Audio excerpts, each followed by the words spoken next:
Dear YouTube, as you know, under copyright law I am allowed to use portions of copyrighted material, in this case copyrighted material belonging to the Watchtower Bible and Tract Society of Pennsylvania, so long as this is used for the purpose of criticism and parody. Please remember this when Watchtower comes complaining, because I've embarrassed them by using their propaganda in a way they disapprove of. Thank you.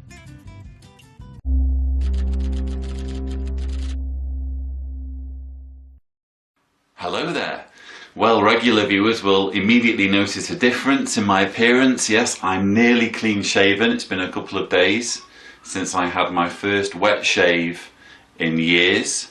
I needed to meet with someone for my work in Zagreb, and I looked at myself in the mirror and thought, I've got to get rid of this Mohammed look. So I reacquainted myself with shaving foam for the first time in years, and so that explains why I don't have a beard.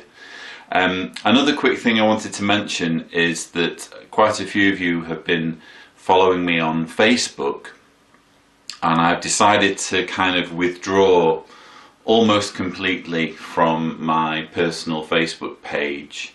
It was just becoming too much of a drain on my productivity when I should be doing activism, or I should be doing various other things such as writing my book. I found myself, you know, scrolling down the page, responding to PMs, checking out what other people are doing, and it just basically became way too addictive and too much of a drain on my time. And there's also, I think, a lot of emotional energy that's involved in, you know, answering critics and dealing with nonsense and just kind of giving of yourself emotionally in that capacity. I feel I've kind of become almost public property in a way, and I need to kind of reserve my emotional energy for my family. They are the priority. So I've kind of stepped back a little bit from Facebook, and I'm just going to be focusing now on my book, which is the most important thing, and also, you know, doing the occasional articles for JW Survey and the occasional video for my YouTube channel. But anyway, all of that's out of the way. That's my intro announcements. And let's get straight to this fascinating May JW Broadcasting episode featuring Stephen Lett. We warmly welcome you to another edition of JW Broadcasting. And this broadcast is historic. In what ways? Wow, the very first one of these videos I did was responding to the very first JW Broadcasting episode featuring Stephen Lett. He did the very first one back in October, and it was immediately noted how, you know, how fake and over the top and melodramatic and contrived his whole demeanour is on these episodes, and I think we've just seen a perfect example of that just in that snippet. We warmly welcome you, dear brothers. Nobody talks like that. If you're going to talk to people who believe you to be a conduit between mankind and God, please talk normally, the way normal humans talk. The other thing is that Stephen Lett opened by saying that this was a historic broadcast, and the reasons he gave were that the governing bodies basically decided to roll out these episodes on a regular basis. It's gone from being on a trial basis, where all 7 governing body members have had their turn, to saying, right, well, now we're going to do this properly. We're going to do this every single month, you know, on an indefinite for an indefinite period. And as such, we're going to make sure that all of our episodes are translated. So this was this is a historic episode because it's supposed to be the first one that's available officially to all languages. Well, it is a historic episode, but not for that reason. It's a historic episode for the reason that Stephen Lett openly admits to Watchtower having a shortfall between the amount of money that they have coming in on a regular basis and the amount of expenditure they've forecast for their future projects. So it's the first time the governing body admits to not having enough coming in donations, and basically petitions Jehovah's Witnesses for more donations. So Yes, this is the May program of JW Broadcasting. yes, This is the May program of JW Broadcast. Who talks like that? Proverbs 3:9 also indicated that we can honor or show respect and appreciation for Jehovah with our valuable things. And as stated at Revelation 4:11, Jehovah is truly worthy of all the honor we can give him.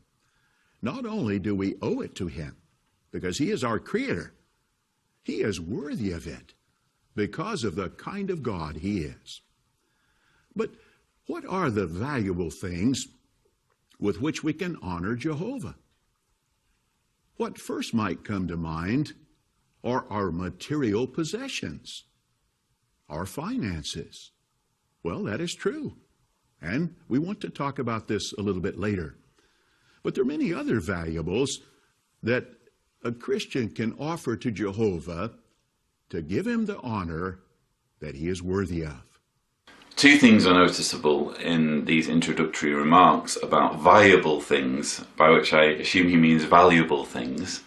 The first is that I've mentioned in previous videos, and I've done an entire video on this subject, Watchtower has moved to talking about itself and Jehovah as being more or less the same thing. Rather than even trying to explain why this is Jehovah's organisation, Jehovah's Witnesses are being told that they're giving to Jehovah.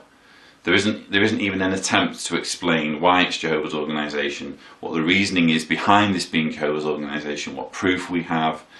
By giving to Watchtower, we're essentially giving to Jehovah. None of that. You're giving your valuable things to Jehovah. The second thing I wanted to mention is that Lett focuses immediately on material things. He says, well, probably the first thing that comes to mind is your material possessions. Well, I think that probably is the first thing that came to my mind, but only because I was expecting him to start asking for donations. In order to be valuable, something doesn't have to be material.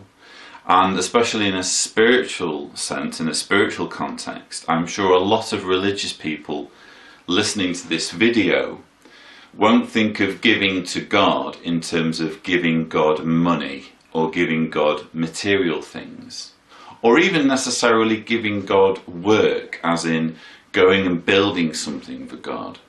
Because surely God is God, and he doesn't necessarily need you to give him stuff or even time. Because as Lett says in this video, time is a commodity. Yes, it is. But I think if I were to try and argue this from a religious point of view, which obviously doesn't come naturally to me because I'm agnostic atheist, I think if I were a religious person watching this with a more enlightened view of Christianity, I would think, well, I give to God by showing love to people. I give to God by showing love to his creation. Wasn't the whole point of Jesus' ministry, apart from the human sacrifice element of it, wasn't the whole point of it to preach love to your fellow man, to take every possible opportunity to extend love and mercy and kindness to people in whatever situation Jesus came across, and even if it meant breaking the Mosaic law to show love to people, he was willing to do that. I think when I think of this whole idea of giving to God, I can understand why someone like Stephen Lett would immediately leap on, oh well, that means we need your donations, or possibly we need you to help us build stuff. Yeah, I can fully imagine the governing body leaping to that interpretation of what giving valuable things means. But, though I can't really speak for religious people, I can fully imagine many of them watching this video thinking, well, actually, when I give to God, I give my heart, I give my love, I give my kindness, and I give my compassion, which is the whole point of the story of the Good Samaritan, which I will be referring to later on. But now, I would like to address the valuable things that may have first come to mind. Material possessions, or financial giving and support. As you know, for over 130 years, this organization has never solicited for funds, and it is certainly not going to start now.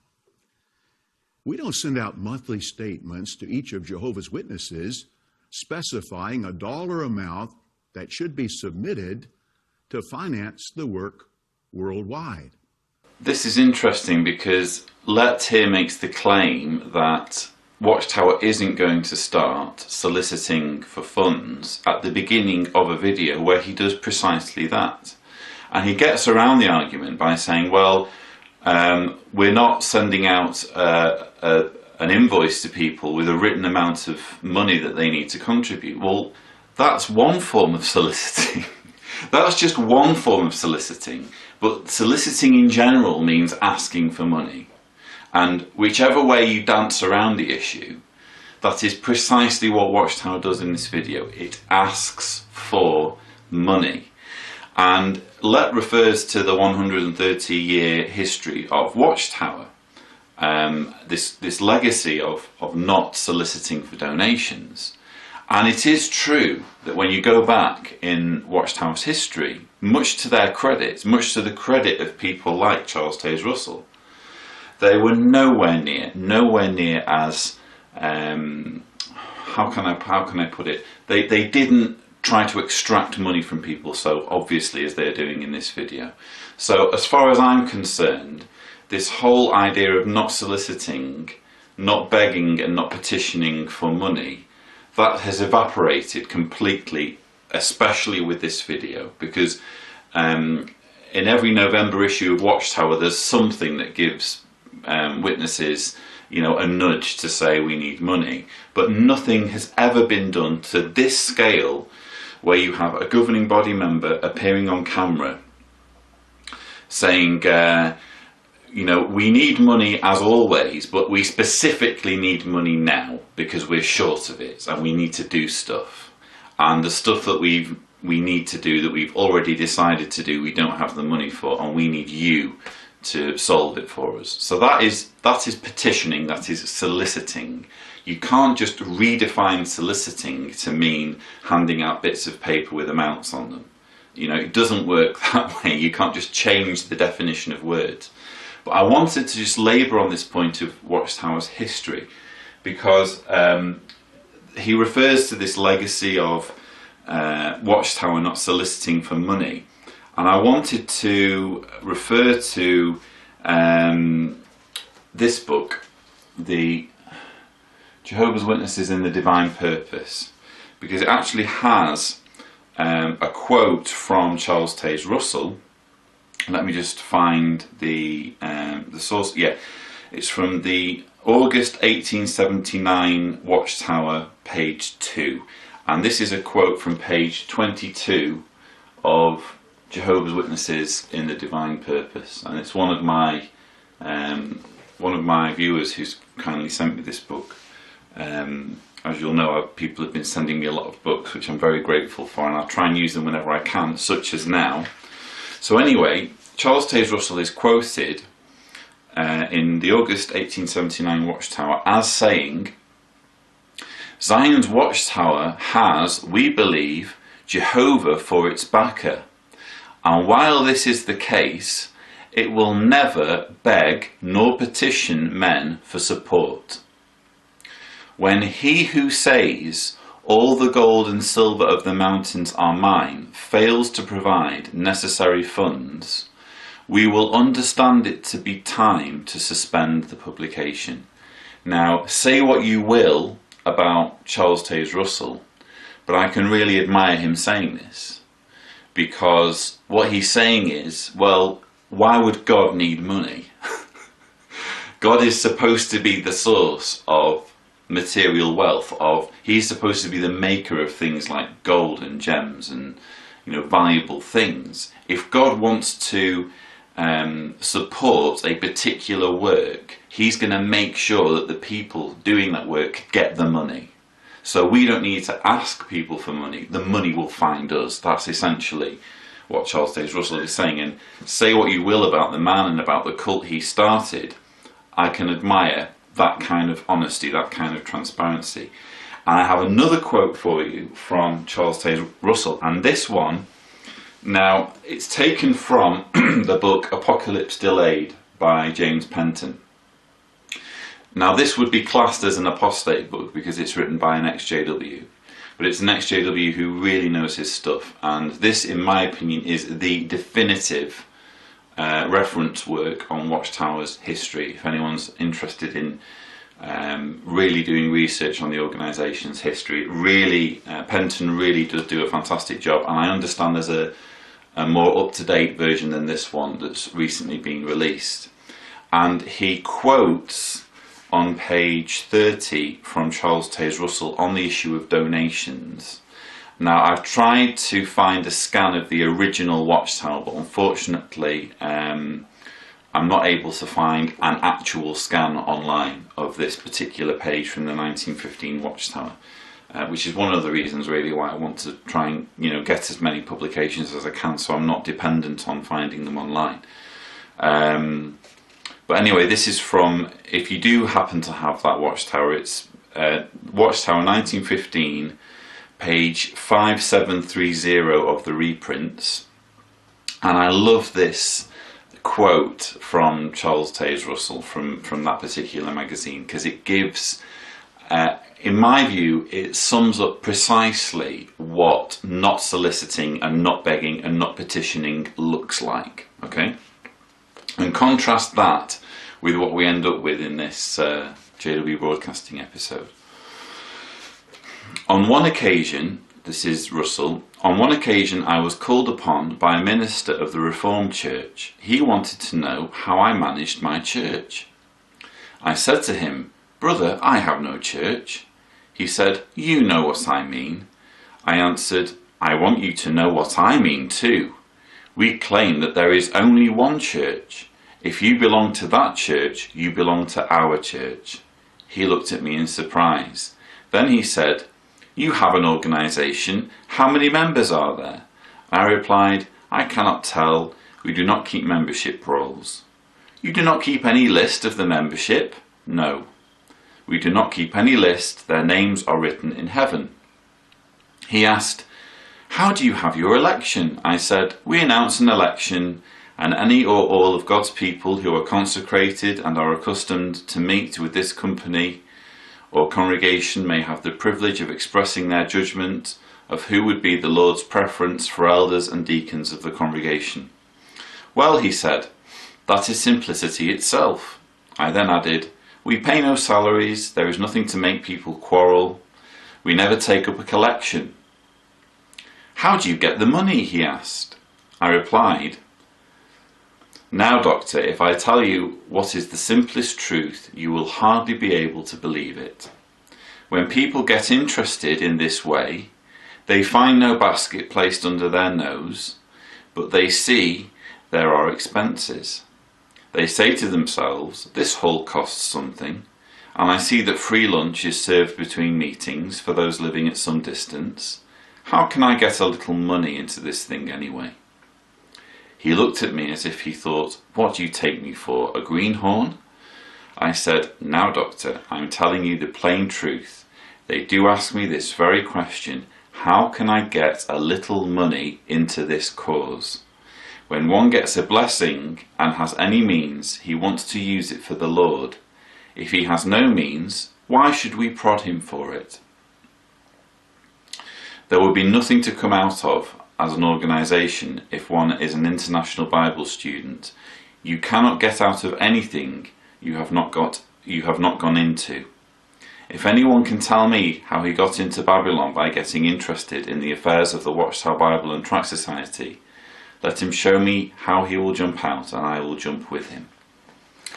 I just thought that's the page, by the way, so you can see what I've been reading from on page 30. And that quote stuck in my mind from when I read it some time ago, so that when this JW Broadcasting episode came up, I immediately thought back to Charles Taze Russell's version of financing the organisation, which was to say, well, if someone really wants to put some money into something, they will find a way. if they look at something and they think this has value, this is doing people good, it must cost something. I have some money. How do I get the money from my wallet into this cause? They will find a way. They will, if it's really in their heart to do it, you won't need to ask them for money. And that was Charles Taze Russell's attitude, at least in 1915, which was the year before he died. Contrast that with this episode, where you have a governing body member essentially telling Jehovah's Witnesses that it is their duty, it is an expression of their dedication to Jehovah to give their valuable things, among which is listed their material things. So it's their obligation, it's their duty to give their material things. Contrast that attitude with what I've just read from Charles Taze Russell, and the difference couldn't be more obvious. Watchtower has changed, it has started begging, it has started petitioning, and it has started soliciting, and that will become more and more obvious as this video goes on. Over the years, I have told various Bible students that a person could attend our meetings for 20 years and never put a penny in the contribution box, and we would not know it. Jehovah, of course, would know it, but we would not, because the donations are anonymous, but from the heart. You can say the donations are anonymous. There isn't a basket that's passed around a kingdom hall. But you can't say the donations are from the heart when, as I've just explained, people are told that it is their duty, that it is part of their dedication, their Christian dedication, to give money to Watchtower. So they're guilt-tripped into doing it. The fact that the money is collected anonymously and that people don't know who's giving what, that's not very efficient if you're a cult. But that is not an excuse for getting out of the whole begging, petitioning, soliciting thing. It means you're not very efficient at begging, petitioning and soliciting, but you're still begging, petitioning and soliciting because you're guilt-tripping people into giving whatever they can to your cause.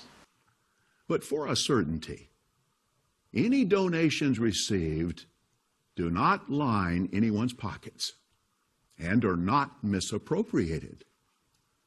They are all used in supporting theocratic endeavors worldwide. For a certainty, none of the money donated by Jehovah's Witnesses is misappropriated, and for a certainty, it doesn't line anyone's pockets. Well, you're asking us, Stephen Lett, to take your word for it because you're not giving us any information. Is Watchtower transparent about the money that's coming in and exactly what money is being spent? No, it isn't. So if Watchtower were being transparent about its financial affairs, then you could say, for a certainty, no money is being misappropriated. No money is lining anyone's pockets. I find it interesting, by the way, and it hasn't gone unnoticed by others as well, that Stephen Lett isn't wearing a pinky ring for this episode. How interesting, because he wore one, of course, back in October 2014. And for this episode, which is quite sensitive, in which he's asking Jehovah's Witnesses for money, he's not wearing one. Interesting. Anyway, I'm not saying that Jehovah's governing body members do misappropriate funds. All I'm saying is we have no way of knowing that they don't. When there is no transparency and there is no openness about what the records say, what the balance books are saying, what the bank account sheets are saying, you cannot ask us to believe with certainty that everything is above board. And in just one area we know that funds are being misappropriated. Why? Because the money for settling child abuse cases and for paying out award judgments on child abuse cases such as the Candace Conti case, which will cost Watchtower at least, I think, 2.8 million. That 2.8 million will come from dedicated funds. So you could argue, if you're a Jehovah's Witness, and should argue if you're a Jehovah's Witness, that money has been misappropriated, because you're not telling me that $2.8 million will have been put in the contribution box by people thinking, I really want to help defend Watchtower's mishandling of child abuse. I really want my hard-earned money to go towards keeping the details of pedophiles secret and not reporting pedophiles to the authorities. That's where I want my money to go. Sorry, not buying it for a moment. At least in that area, funds are being misappropriated.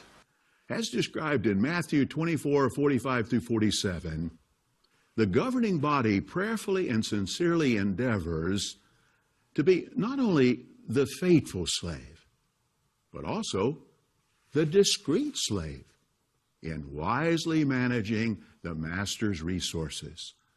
And please, dear brothers and sisters, pray for Jehovah to help us to be successful in being not only faithful, but also discreet. When I heard this part of the video, I thought, where have I heard that phrase before? Where have I heard these sentiments before?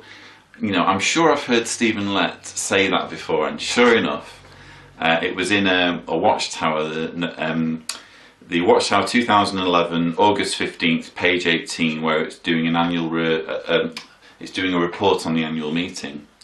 And in his talk, speaking about Stephen Lett's talk, it says, Brother Lett urged the audience to keep praying that the governing body, as the representative of the slave class, continue to be not only faithful, but also wise or discreet. I can remember thinking at the time, you know, you're either faithful and discreet or you're not, and you should have got the job based on being faithful and discreet.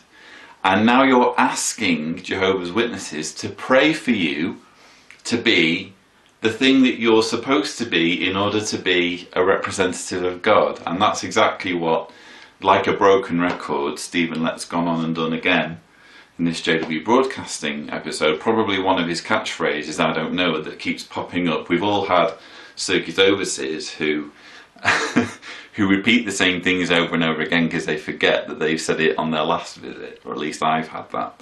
And Stephen Lett appears to be no different. He wants Jehovah's Witnesses to pray for him to be the things he's supposed to be in order to be doing the job he's supposed to be doing. But often a member of the governing body will be heard to say, in spending Jehovah's money, we have to be more careful than we are in spending our own money. And that is truly how we feel about the matter. Well, the ironic thing about this is, would the governing body members themselves want to spend their own money on upholding the organisation's mishandling of child abuse and protecting the organisation's stance on concealing pedophiles from law enforcement? I doubt that Stephen Lett and Tony Morris, Jeffrey Jackson, Mark Sanderson will want to spend their own money helping to enforce the decisions that they're making in the comfort of their boardroom.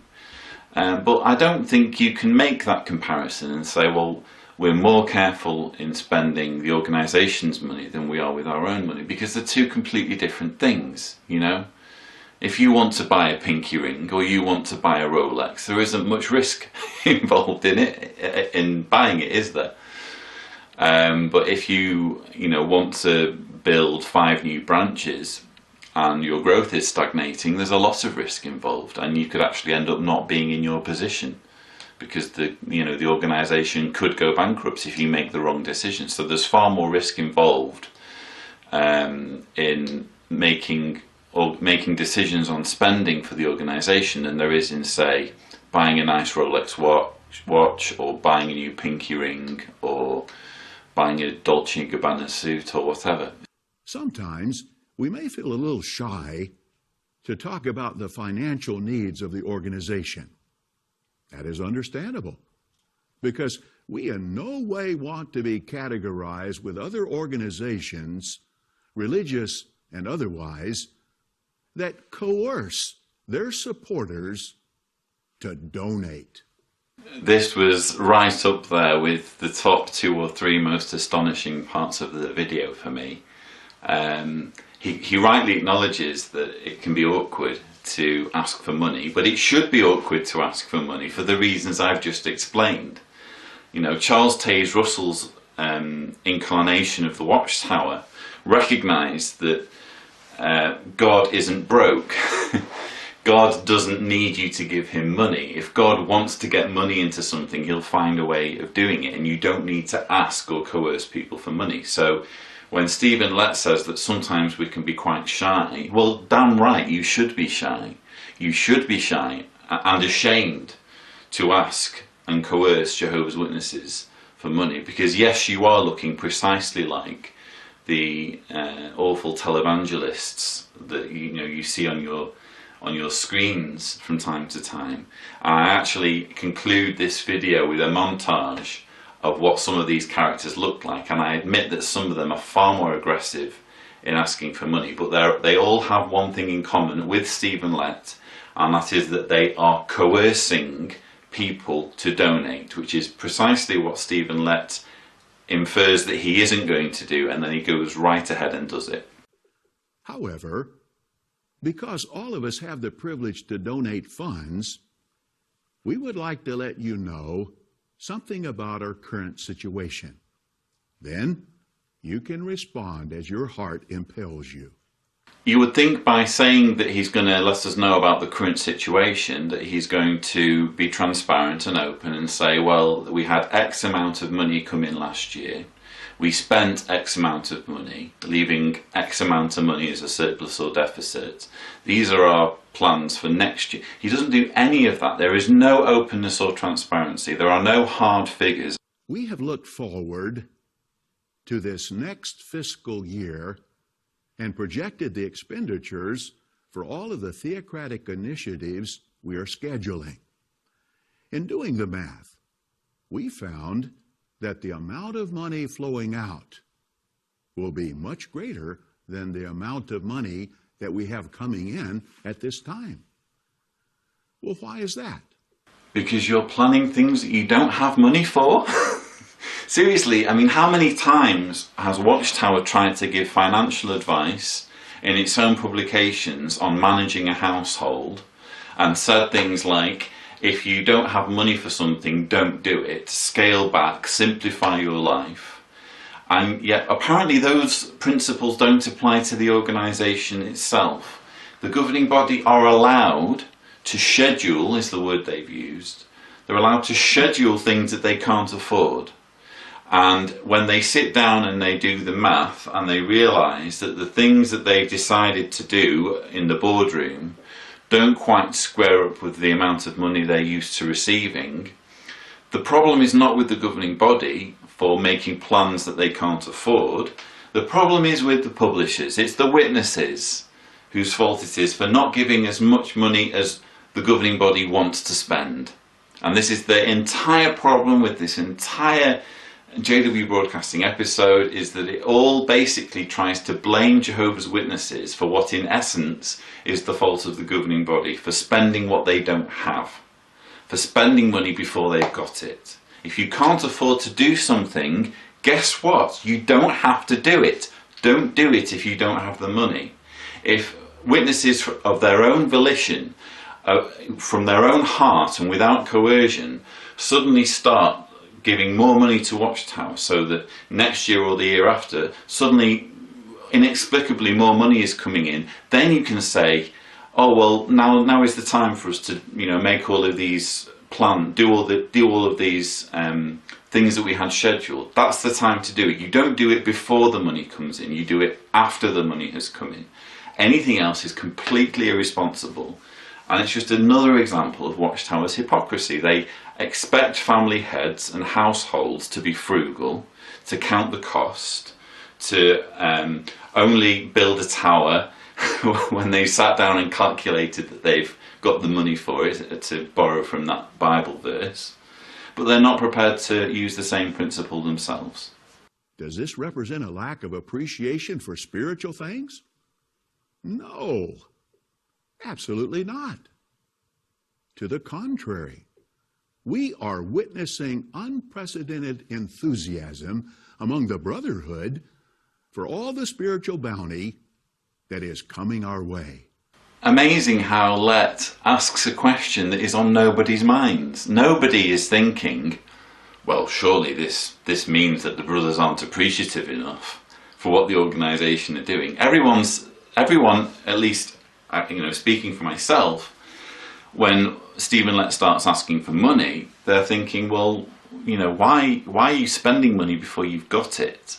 Why are you planning things that you don't have money for? If you don't have money, nobody's forcing you to do those things. No. Stephen Lett completely changes, bypasses that entire argument by saying, I know what you're all thinking. You're all thinking, isn't this a lack of appreciation? Are we showing a lack of appreciation? Should we be showing more appreciation for what the organisation's doing? And then very cleverly, as you'll see in the next clip, it all becomes about, look at what we've done. Look at this new Bible we've given you. Look at JW Broadcasting. Look at JW.org. Let me remind you of all the wonderful things we've done for you. We have up-to-date Bibles and an abundance of printed literature. And there's so much appreciation for the new and continually improving JW.org website. From around the world, we receive letters thanking the governing body for JW Broadcasting. Many comment that it has brought us closer together as a people. So this is just a classic smokescreen, as I've mentioned. Immediately after delivering the bad news, which is, we have problems, guys. There isn't enough money. We need your money. Immediately after kind of delivering that punch, it's let's do a little song and dance routine about, but we've given you Bibles, we've given you JW.org, we've given you JW Broadcasting, look at all these wonderful things, yay! And honestly, it's like it's designed for stupid people, this. You have to be really simple or stupid to fall for it. If you have any sense at all, you see straight through this clear smokescreen, give them bad news and then immediately give them good news afterwards.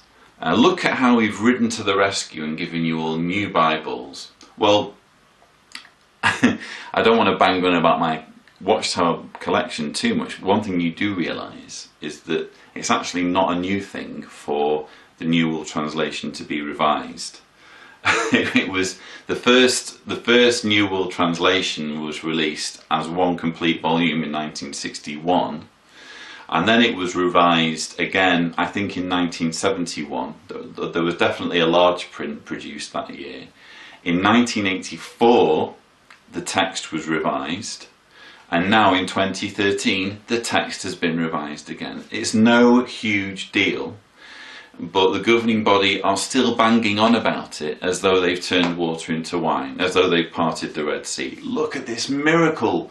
We've given you new Bibles. How can you possibly forget about that? We won't let you forget about it. And they're obviously going on about the website and JW Broadcasting as though they're giving more value for money. Well, a website is a website. Anyone can run a website.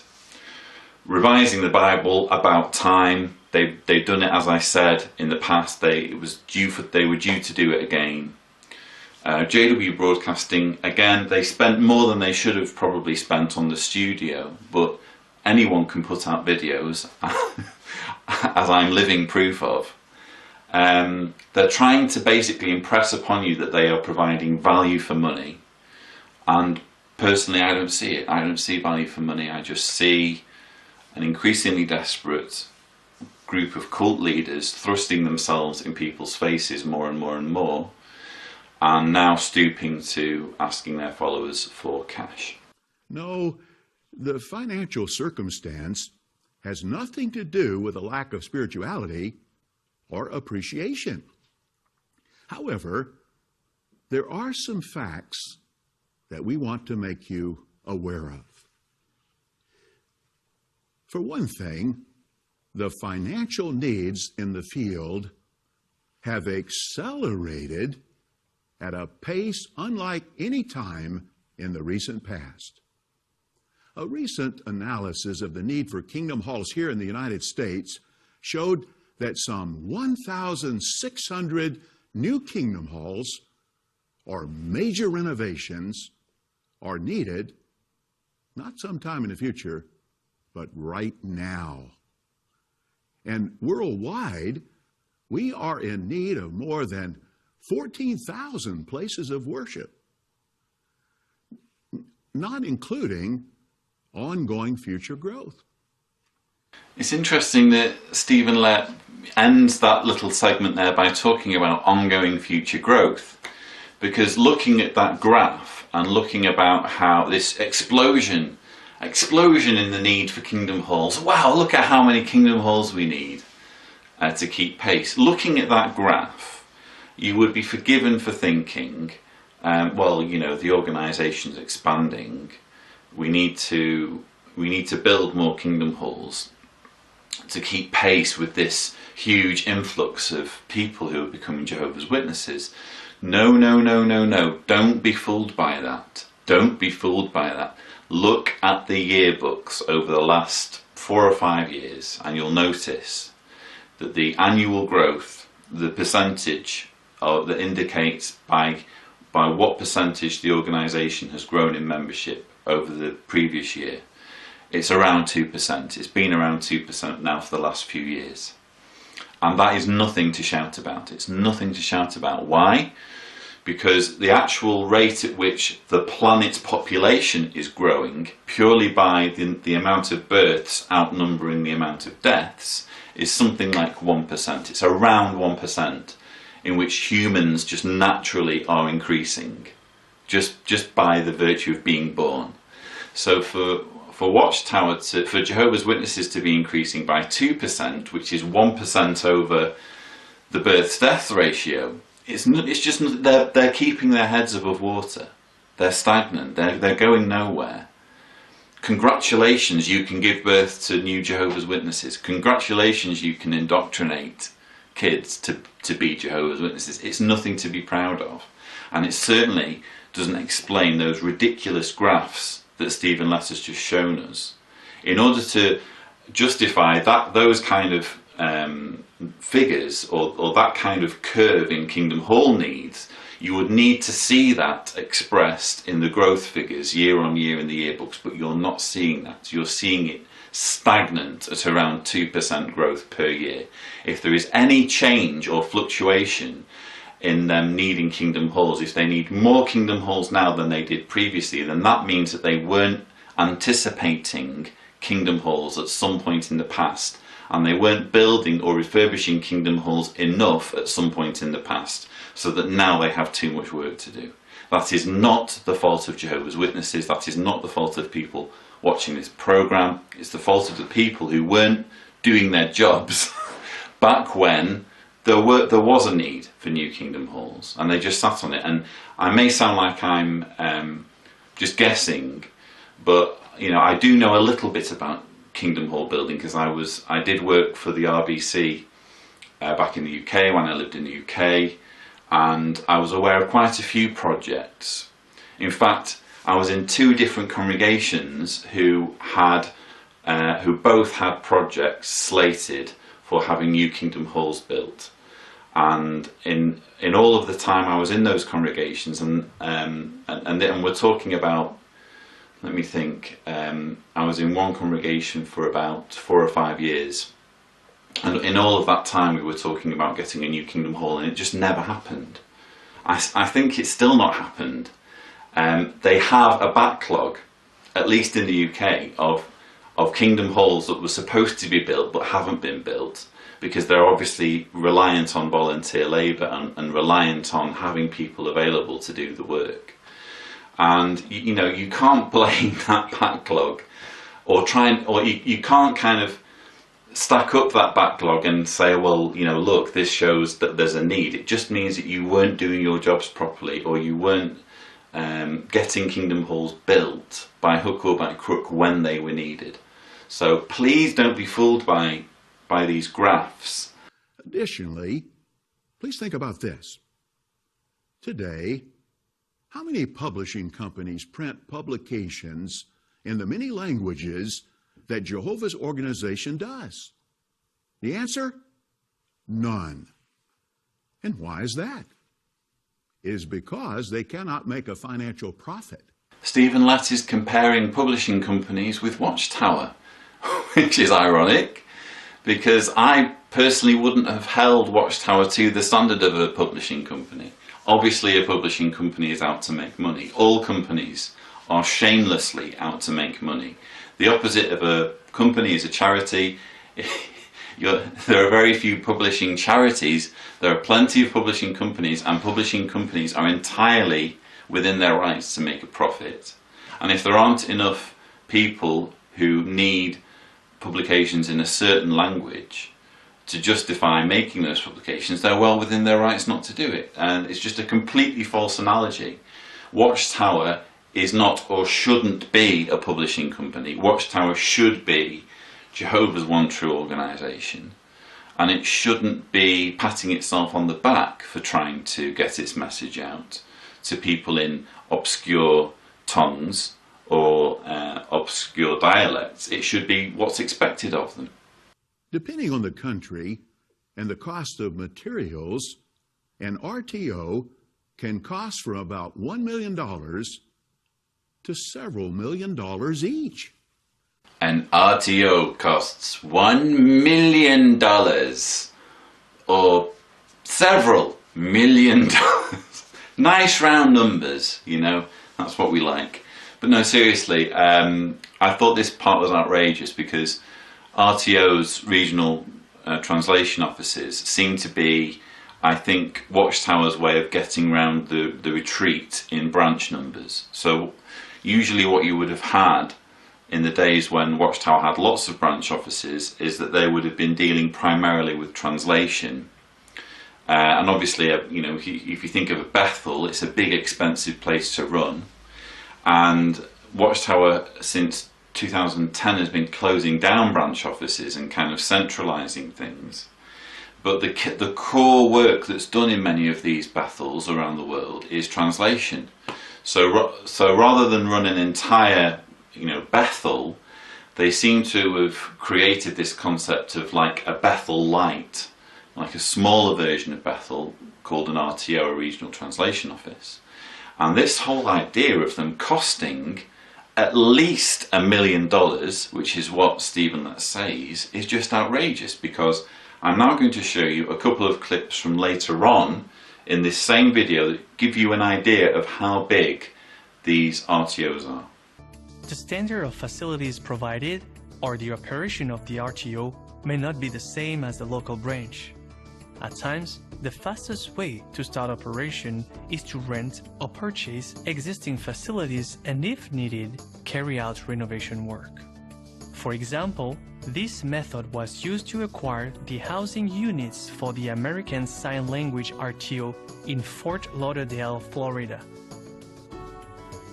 If building a new RTO is the only option in an area, then standard plans have been developed for use. In just the last few years, over 300 RTOs have been established worldwide. We have ahead of us plans for over 100 RTOs to be established in the next few years. Jehovah is truly blessing this work so that people of all languages in the most distant parts of the earth may come to know Him. So when we think about RTOs, we're not thinking about Bethel complexes. We're thinking about buildings that are essentially either the size of a kingdom hall or maybe 2, maximum 3 times the size of a kingdom hall. They're not huge buildings. They cannot cost, in every case, at least $1 million, especially when you consider, you know, some of these RTOs are going up in really, really remote parts of the world where land and building materials will be very, very cheap indeed. You cannot say, as Stephen Lett says here, that they're all going to cost at least $1 million, all of these 170 RTOs that they have planned, which implies that Watchtower needs at least $170 million to come in. We also have heard from circuit overseers and others that some of the brothers and sisters may have a misconception about some of the recent policy changes that have been instituted. For example, all congregations that had a Kingdom Hall or Assembly Hall loan to pay off were informed that their mortgages were canceled. Now, if you think about it, that is amazing, isn't it? All their loans were canceled. Can you imagine a bank telling homeowners that all their loans were canceled and that they should merely send in to the bank each month whatever they can afford? Only in Jehovah's organization could such a thing happen. However, according to some of our circuit overseers, some of us took this to mean that the organization had a surplus of funds and thus took this action, as if the loans did not need to be reimbursed. Could this misconception have affected the amount that some have chosen to donate each month? In actuality, the mortgages were canceled so as not to be a hardship on some congregations and circuits. When I first watched this, I was absolutely astounded at the extent of Stephen Lett's deceit in this statement that he's made about the new donation arrangement, because I actually know about this arrangement. I wrote about it at the time. And the situation with Kingdom Halls and the new donation arrangement is nothing like the way he has characterized it. The first thing to note, and by the way, this isn't the only time in the video that Stephen Lett lies to the camera. There's a more outrageous incident coming up which we'll discuss. But there's two things to know about the new donation arrangement. The first thing to say straight away is that Kingdom Halls are not owned in any meaningful sense by the local brothers and sisters. Why do I say that? Well, the implication is made that if you're in a Kingdom Hall, you're the one that needs to pay for it. You're getting the benefits of this building. Therefore, you should be the one who coughs up to have it either refurbished or having a new Kingdom Hall built. It's your responsibility. Well, I would argue that it's the owner of the building's responsibility to build their building or refurbish their building. And who is the owner of a Kingdom Hall? Is it the local brothers? Is it even the body of elders? Well, it's the body of elders' names who are on the deeds. In most countries they will be referred to as the trustees of the building. But the actual owners of the building, in any meaningful sense, are Watchtower. Why? Because elders are only allowed to be elders if they're chosen by Watchtower. And if elders do anything with the building that the Watchtower disapproves of, if elders disagree with something that Watchtower wants them to do, or decides that they no longer want to preach what Watchtower is telling them to preach, guess what? They're no longer elders, and if they're no longer elders, they're no longer trustees, and new trustees will be chosen who are chosen by Watchtower and who do what Watchtower want them to do with the building. So in every meaningful sense, Watchtower are the owners of Kingdom Halls and Assembly Halls. They are the ones that pull the strings, and they are the ones who decide how the building is used. And yet they've managed to con millions of Jehovah's Witnesses into believing that somehow a Kingdom Hall is their responsibility. They need to cough up for it because they're the owners. It's a brilliant piece of deception, and people fall for it hook, line and sinker. But in my view, if you're not the owner of a building, you shouldn't have to pay for it, or you shouldn't be coerced into thinking you should have to pay for it. It's the person who owns the building and who decides on how the building is used that is responsible for its building and maintenance. And in every meaningful sense, it is Watchtower who decides how Kingdom Halls and Assembly Halls are used. That's the first thing to say. The second thing to say about Stephen Lett's deliberate misinterpretation of the new donation arrangement is that I have the actual letter that was read out to congregations on the letter is dated March 29th 2014, and you can see there it says to all congregations. And I wrote an article about this at the time because this is a landmark letter. It completely changed the way donations were sent. But look at this. That's the page that is to be read to Jehovah's Witnesses at their meetings. That's the page that was read out. The actual letter, if you can see, is 4 pages long. It's a 4-page long letter, and it's only that page that was read to Jehovah's Witnesses at the Kingdom Hall. The other 3 pages are referred to as a postscript, and it says on page 2, PS to the body of elders, and then halfway through the paragraph you'll see that there's a line in bold, which I will just read to you. It says, "This postscript should not be read to the congregation, and this letter should not be posted on the information board." So Jehovah's Witnesses only got this. That's the only part of the letter they were given. They weren't given the 3-page postscript with all of the, shall we say, small print to the new arrangement. Now, what Stephen Lett refers to when he says that Jehovah's Witnesses learned that their loans had been cancelled. First off, since when is Watchtower a bank? Isn't there something illegal in providing loan and mortgage services if you're not a bank? Okay, but what he means is that Kingdom Halls no longer had to pay money to Watchtower to pay for their mortgages or pay for the building work that they'd had done through Watchtower, as I've said, to maintain Watchtower's own buildings. And the whole thing is based on, I'll just read to you from the top of paragraph 2, this is from the material that was read out to publishers. "In harmony with the principle at 2 Corinthians 8, 12-14, congregations will now be asked to pool their resources worldwide to support the construction of theocratic facilities wherever they are needed.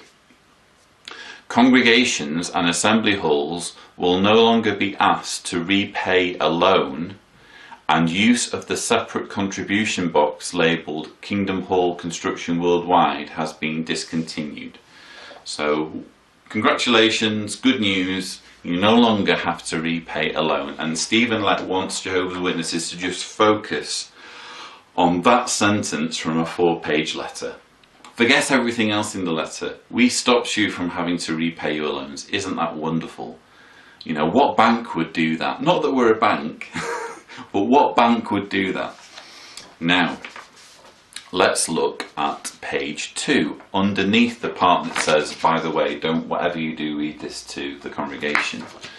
Because one of the questions that it answers is, what amount should be used for this new resolved monthly donation? So the loans were cancelled, but guess what? You still have to send some money in. So say you're a Kingdom Hall, a congregation that's just had a new Kingdom Hall built, and you've been sending a set amount per month. Great news, you don't have to send that amount anymore. And then it says, what amount should be used? The elders in congregations currently making loan repayments would likely propose a resolution that is at least the same amount as the current monthly loan repayment. I'll read that again, shall I? The elders in congregations currently making loan repayments would likely propose a resolution that is at least the same amount as the current monthly loan repayments. So we've cancelled your loan, we've made your loan go away. We have a new arrangement where you send us exactly the same amount of money you were sending us before. What's changed? What has changed in that scenario? Nothing has changed. Congregations are still sending in the same amount of, at least, it said in bracket, in italics, at least. Congregations are still sending at least the same amount of money that they were sending before to Watchtower. So nothing's changed. What about congregations that didn't have to repay a loan? Perhaps they didn't need a new Kingdom Hall, or they didn't need a new refurbishment, and they weren't paying any loans. The elders in congregations without loans, or those having standing resolutions to support Kingdom Hall construction worldwide, should take a confidential survey of all publishers to determine the amount of the new resolution. So in other words, if you were paying a loan to Watchtower, you should at least send us what you were sending us every month. And if you weren't sending a loan to Watchtower, you should start sending us something. So that was what actually happened with the new arrangement. And it gets better, because it wasn't just that congregations had to send money every month. Even if they weren't sending money previously, they had to start sending money every month to Watchtower. Watchtower also did a smash and grab on congregation funds, and without printing out all the letters and showing them all, I'll put a link in the description to show you my articles on this, because that's probably easier. But I think it was the May 12th letter to elders that basically clarified a few things from this, and it basically said that all congregations were to keep an amount of $5,000 on their congregation accounts, and enough money for 3 months worth of operating expenses, so utility bills, that kind of thing. So 3 months worth of operating expenses plus $5,000 they were allowed to keep. Everything else, the surplus, was to be sent to Watchtower, and that is actually referred to, I've just remembered, in this letter. On the last page of the 4-page letter, there is a section entitled surplus funds. So hopefully I've explained what the true nature of the new donation arrangement is, and hopefully you can see what a complete misrepresentation Stephen Lett's remarks were. He's trying to leverage more donations from people by saying, oh, you've all misunderstood. You've all misunderstood the nature of things. You all think that we have too much money. No, if anything, witnesses are too in the dark about this, and deliberately so, because Watchtower only allowed them to have 1 page read of a 4-page letter, and witnesses don't have a clue that this is going on. Another misimpression that has been brought to our attention is that the sale of property in New York City means that fewer donations are needed. To help put things in proper perspective, however, selling one of the significant properties in New York really only covered the operating expenses for the worldwide work for a few weeks. Now, that's one significant property. And in actuality, the sale of property in New York City is basically only financing the construction of world headquarters in Warwick and the purchase of other properties that are needed to facilitate the move from Brooklyn in the future. Whoa, I think we need to hear that again. The sale of property in New York City is basically only financing the construction of world headquarters in Warwick and the purchase of other properties that are needed to facilitate the move from Brooklyn in the future. Stephen Lett has just uttered the most bold-faced lie I have ever seen a governing body member utter into a camera. He is asking Jehovah's Witnesses to believe that the sale of Brooklyn property, the sale of Watchtower-owned property in Brooklyn, is basically just covering the costs of the move to Warwick and the buying of facilities associated with that move.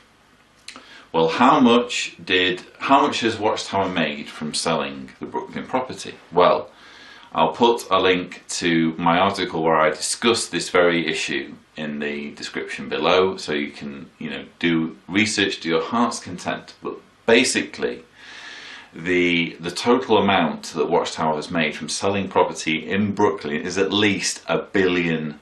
So $1 billion Watchtower has made from selling property in Brooklyn. One of those transactions, just one of those transactions, was for the Adams Street building factory complex, a complex of about 5 buildings that were joined together with walkways, and that got Watchtower $375 million just for that transaction. So those are the sorts of figures we're talking about. Not that Watchtower will give you any of these figures. So nowhere in Watchtower publications are these figures discussed. The governing body won't give you these figures, because in case you haven't noticed, they're talking to us like children. They don't refer to actual numbers and figures. They just refer to things like significant properties. And vague references to projected funds and fiscal years. They don't give any hard numbers because they're talking down to the audience as though we're all children. But what you can do, if you go on Google and you look at some of the estate agent websites and blogs and some of the local Brooklyn newspapers, is you can find clear, numbers given for how much these properties are selling for. And when you add them all together, as I have done, you quite easily get past the $1 billion threshold once everything's sold. What we need to know is, and Watchtower again isn't giving us the figures, we need to know how much is it costing Watchtower to move to Warwick.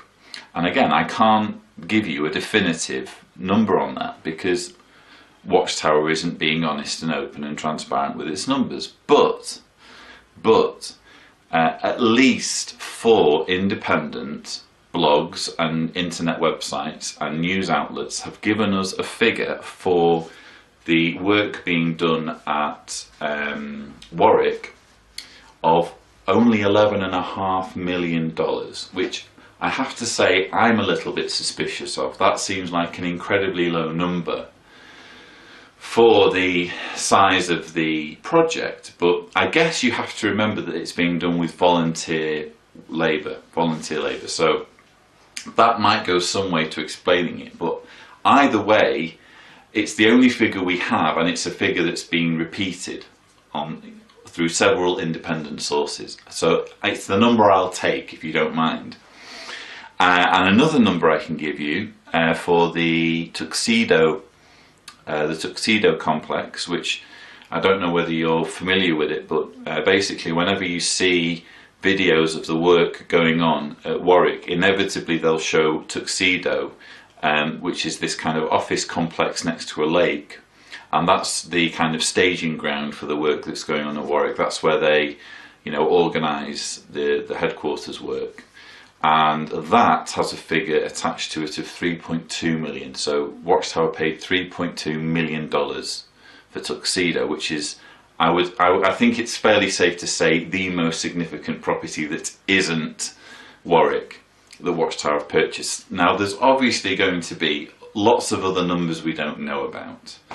But as I say in my article, even if we take the 3.2 million for Tuxedo and the 11.5 million for Warwick, and we times it by 10, so we say, well, we'll give you 10 Tuxedos and we'll give you 10 Warwicks, we still end up with less than $150 million. And as I've just said, in just one transaction, Watchtower made $375 million in just one sale, in just one sell-off of Brooklyn property, and the total portfolio is easily going to fetch them $1 billion. So whichever way you kind of cut the cake, even with the total information blackout that Watchtower has, where they're not being open and honest about how much money they're making, it's possible to piece things together and say quite definitively and quite safely that Stephen Lett is a liar. He's lying to millions of Jehovah's Witnesses and trying to fob them off with some half-baked idea that it's a like-for-like switch. Oh, we didn't want to be in Brooklyn anymore, so we sold the Brooklyn property, and guess what? The Warwick project is going to cost pretty much the same as we as we sold the Brooklyn property for, which is just absolute nonsense. It's insulting the intelligence of everybody who watches this video. It is our desire, Jehovah willing, to hold to the accelerated schedule for these projects, if at all possible, rather than having to scale back such progress because of a lack of available funds. I found this interesting because he referred to scaling back. We don't want to have to scale back our plans because we don't have enough dedicated funds. Well, as I've already mentioned, if you don't have the funds, guess what? You don't have to make the plans. But also this whole idea of, this is the first time I've heard an open acknowledgement of the idea of downsizing. And on JW Survey I have several articles. Actually on the tab on the side I have an entire section called downsizing, which is what I call it. He calls it scaling back, I call it downsizing.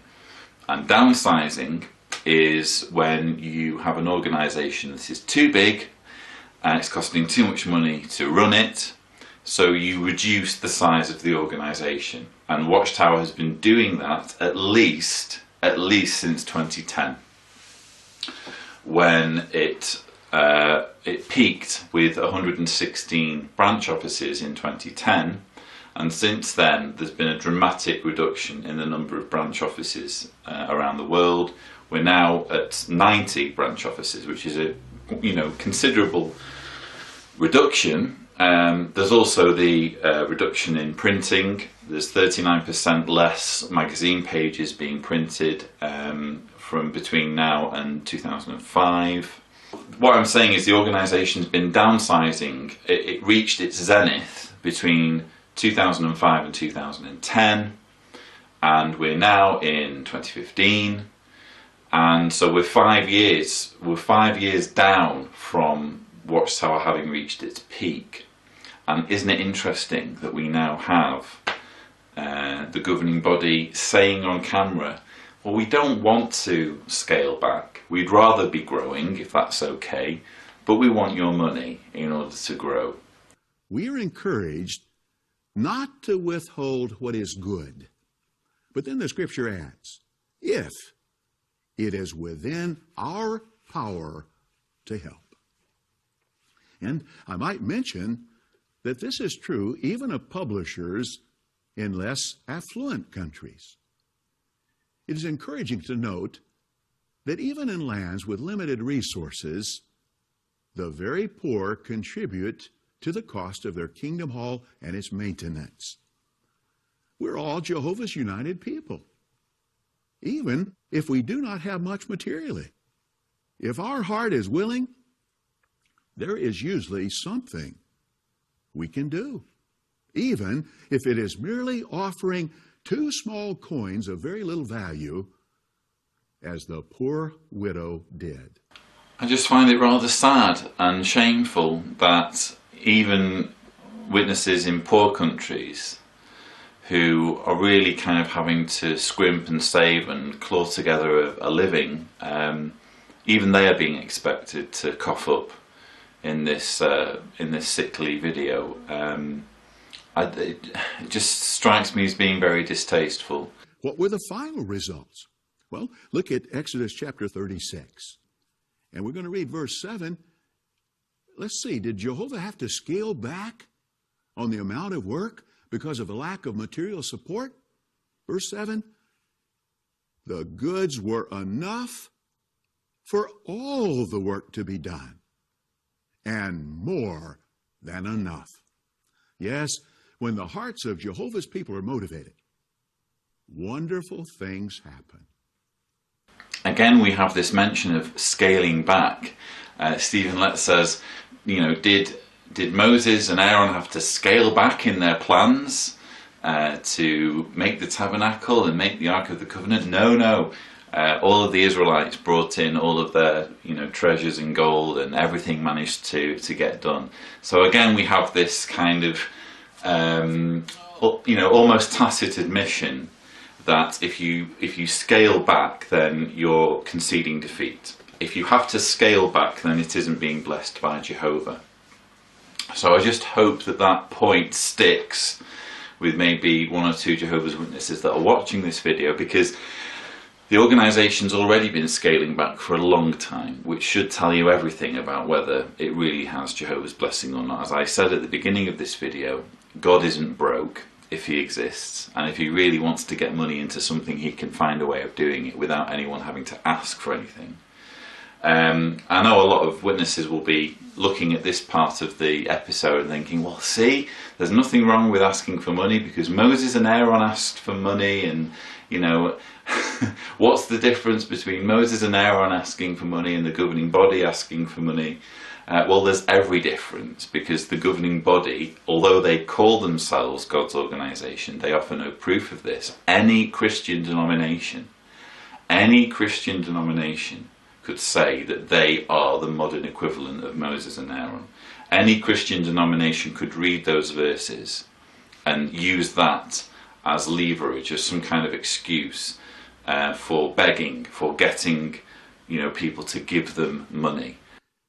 The governing body wanted to make you aware of the financial needs in the world field. And we are confident that with this knowledge, your appreciative hearts will move you to do what you can to support the work at hand.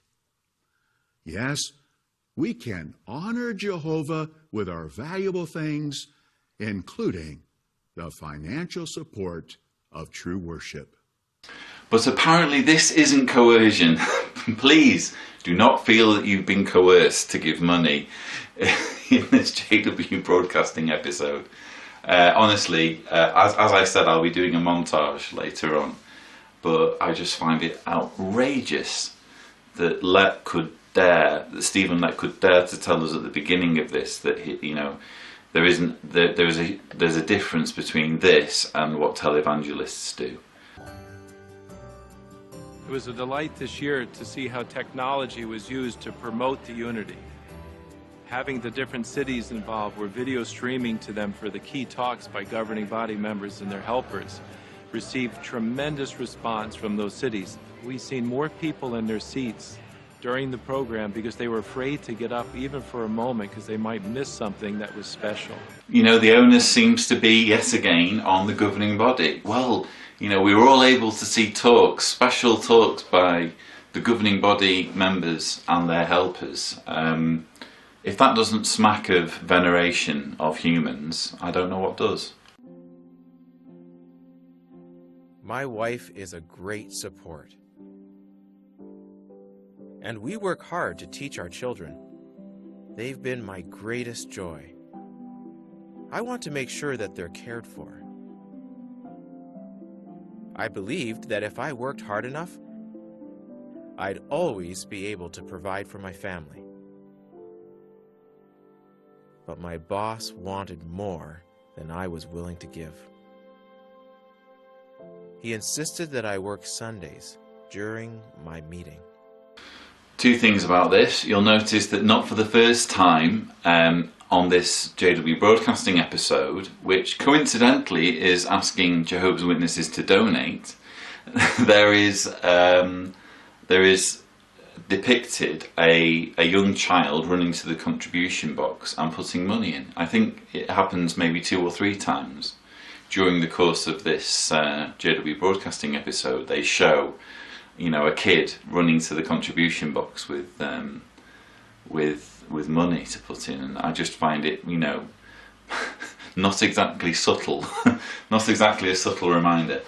And the other thing was to just talk about this video, which is about, it's obviously a fictitious dramatization of a man who is given the dreadful news that he has to miss his meetings on a Sunday for his boss. So we'll see what decision he makes and what it costs him.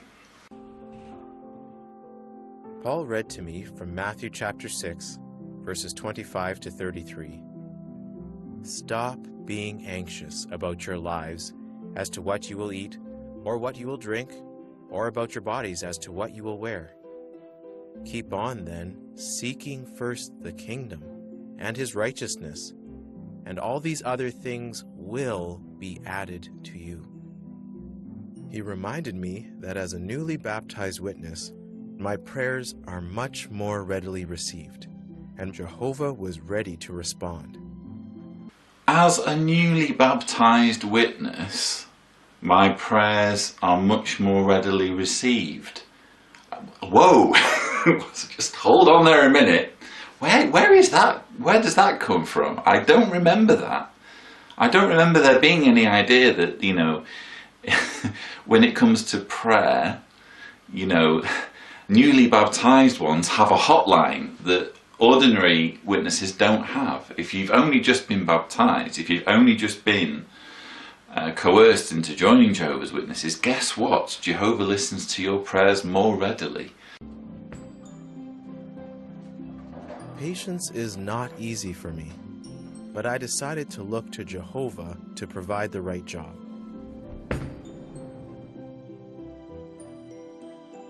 So every day I kept looking.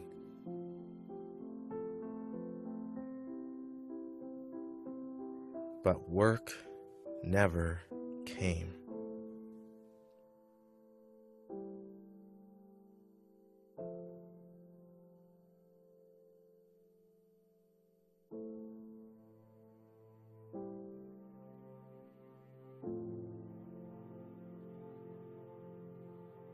I never thought that it would go on so long. Eventually, I had to go on unemployment insurance so we could get by. I knew that I was doing the right thing, but I couldn't help feeling that I was letting my family down. This man is letting his family down.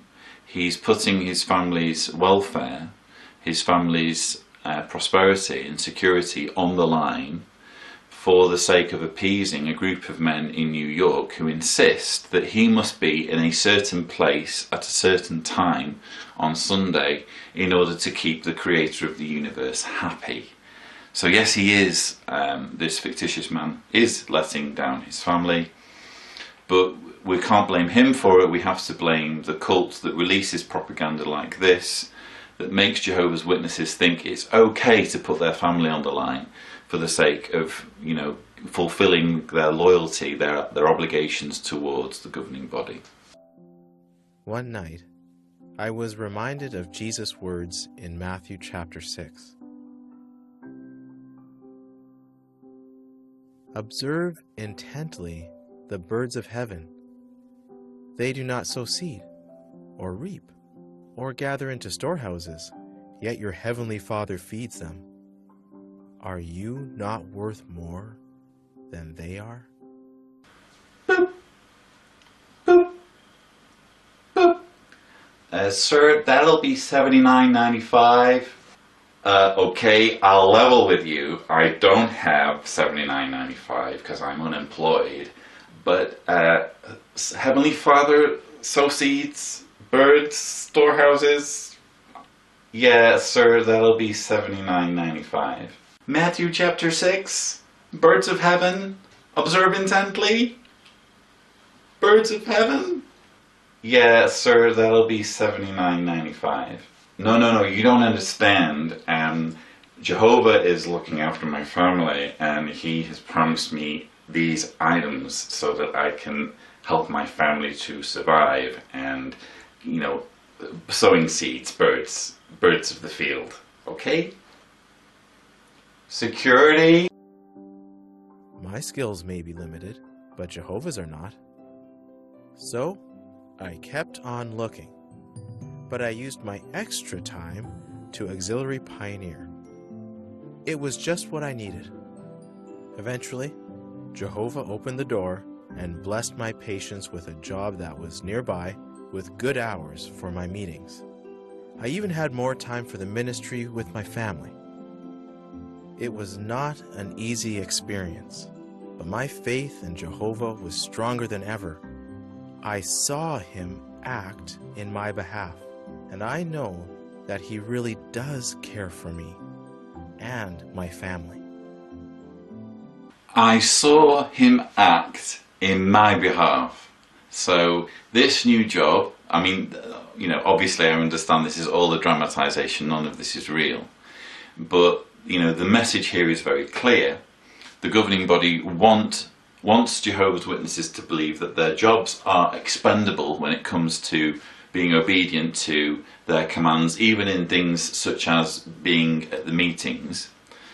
The governing body wants family heads, people who are in jobs supporting their families, men and women, to think that they can walk away from their jobs and find a new job, not through sheer coincidence, not through the luck of the draw, not through being plucky and tenacious and persistent and, trying to get what they want out of life. No, no, no.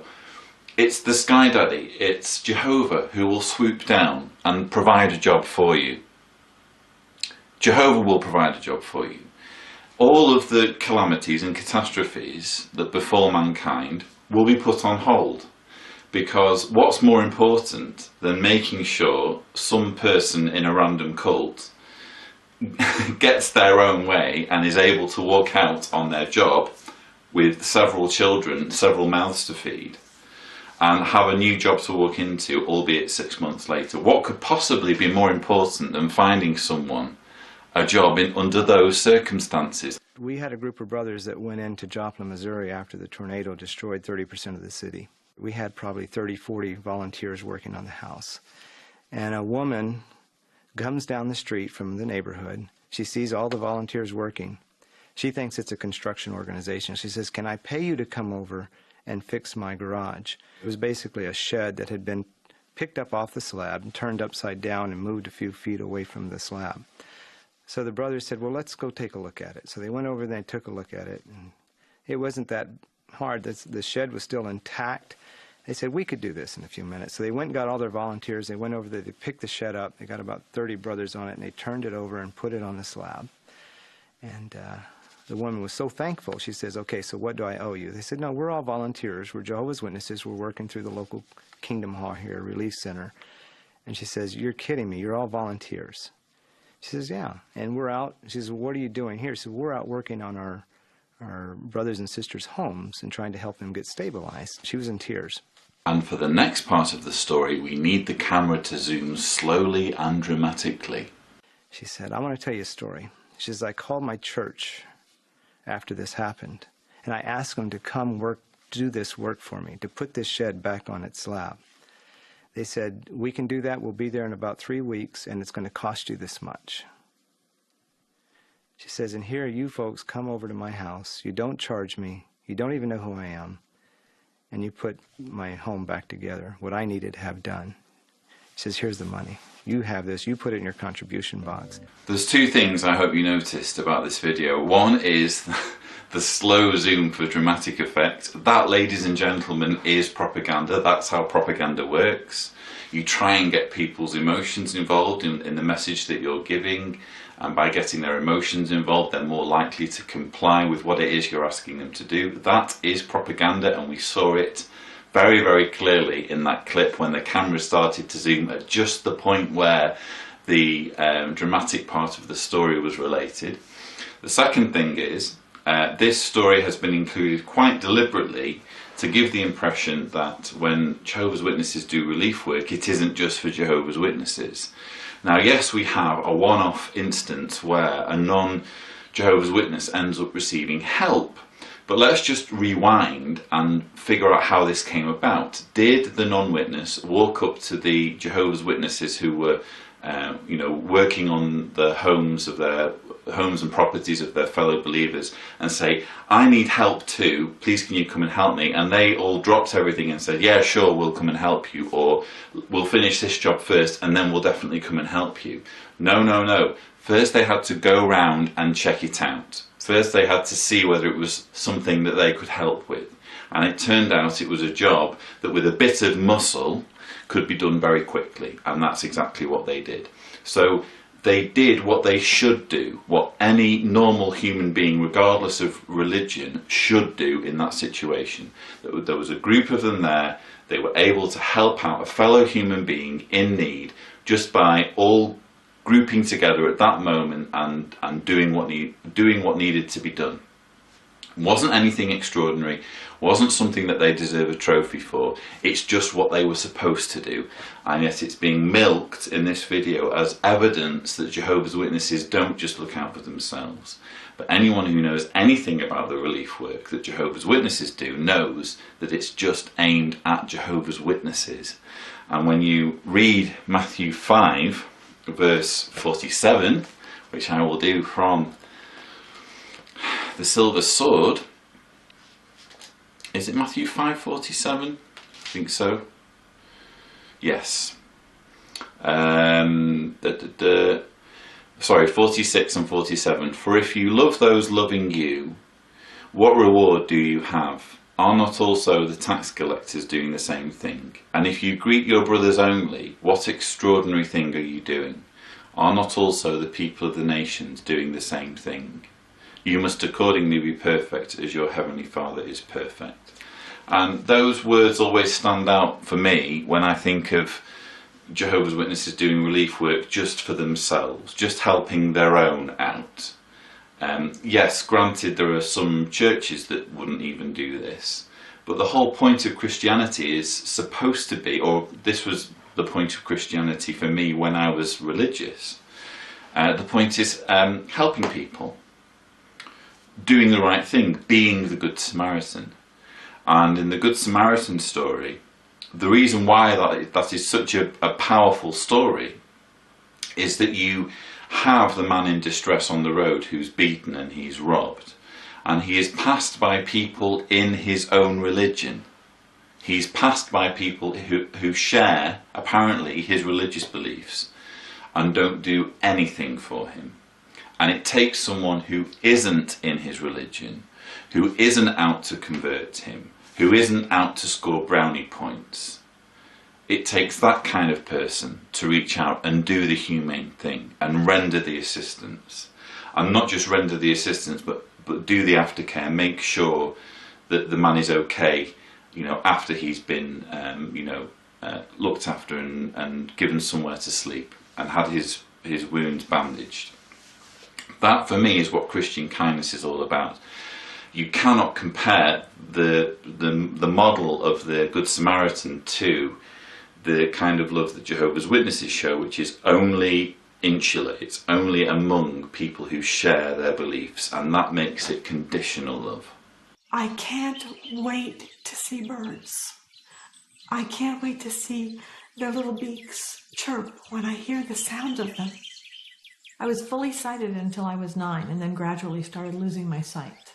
When I was young, I loved skiing. I skied and enjoyed the outdoors.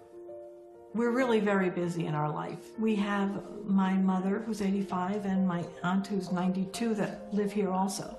So we have their lives to work around doctors and meals. We have our theocratic life, and we have our studies, our field service, our personal study.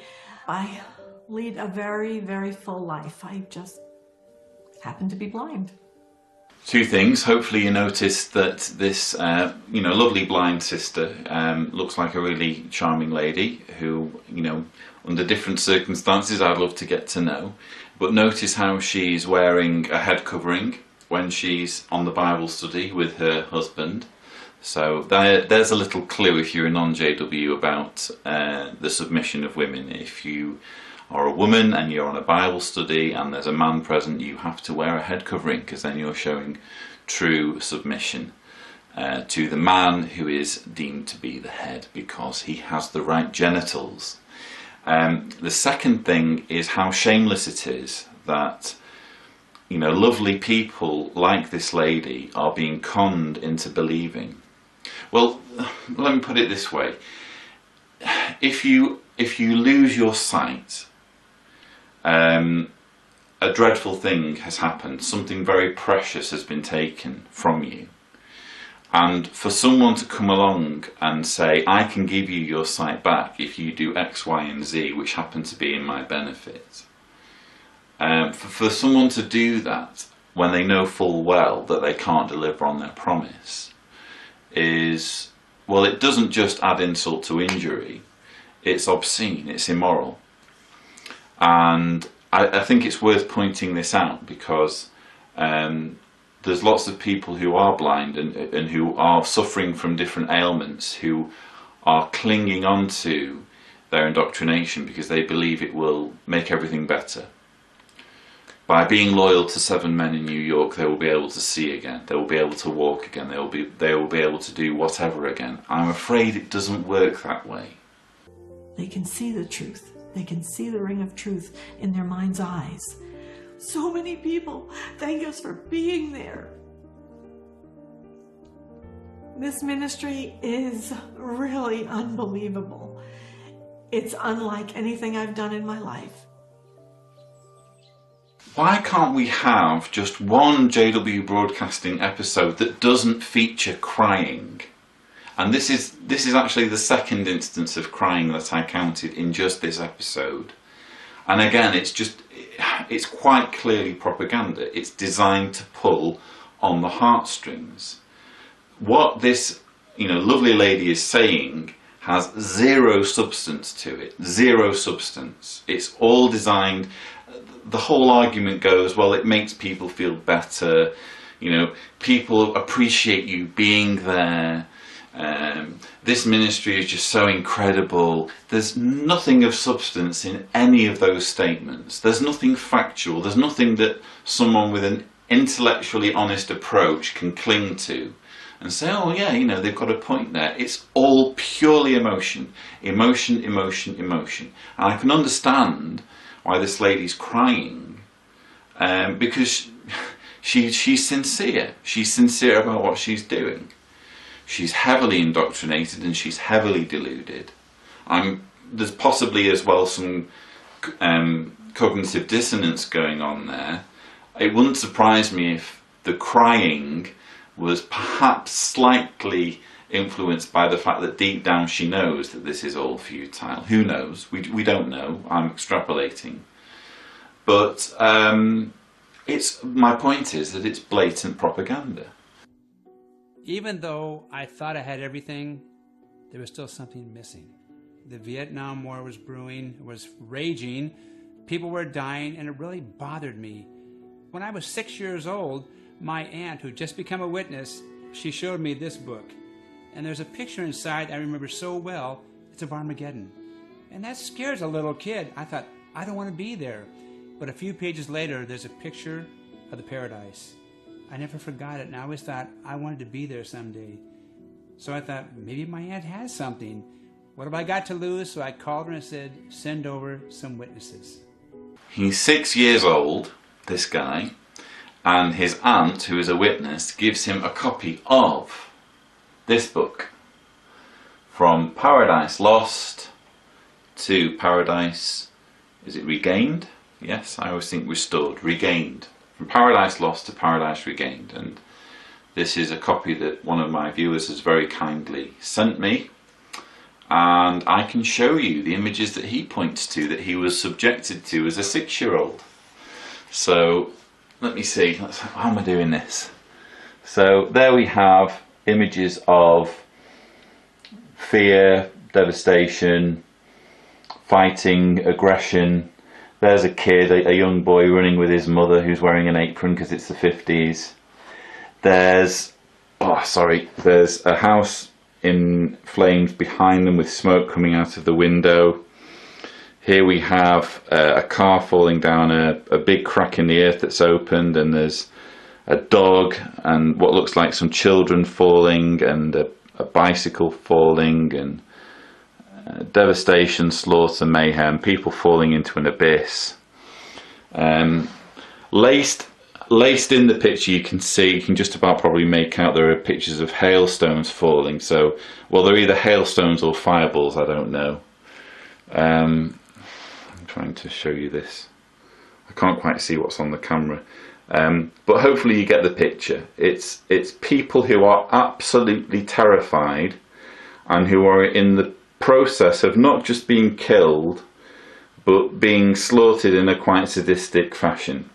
So in other words, they're not just having their life kind of deactivated. They're not just being switched off. They're being, they're undergoing a painful and traumatic death. They're drowning in the streets, as we can see there, as buildings crash down and lightning strikes and hail falls from the sky. So these are the images that the 6-year-old chap in the video would have been subjected to by this book published by the Watchtower Society, From Paradise Lost to Paradise Regained.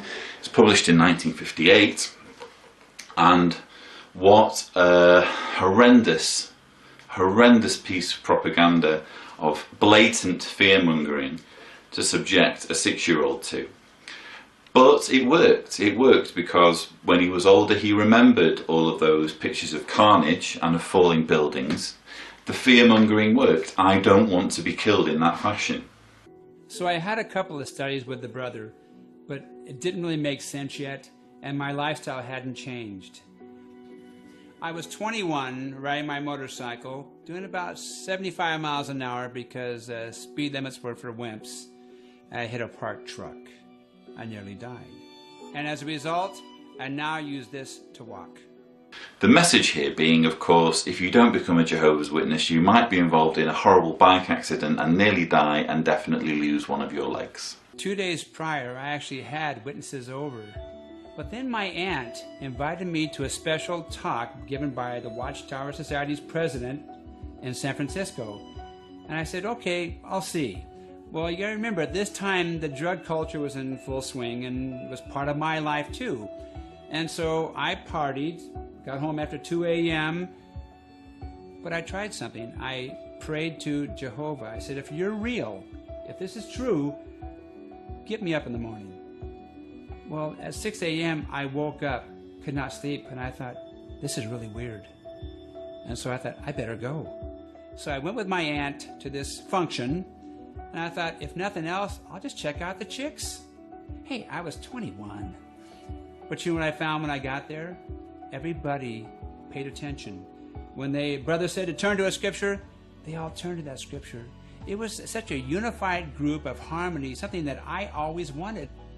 Hopefully, if you watch my last JW Broadcasting episode featuring all of these crazy prayers and Jehovah intervening to help an engineer find a leak in order to get him into the cult, hopefully we can continue that discussion and you can, witness what we've just watched and think, oh my word, I can't believe they're doing it again.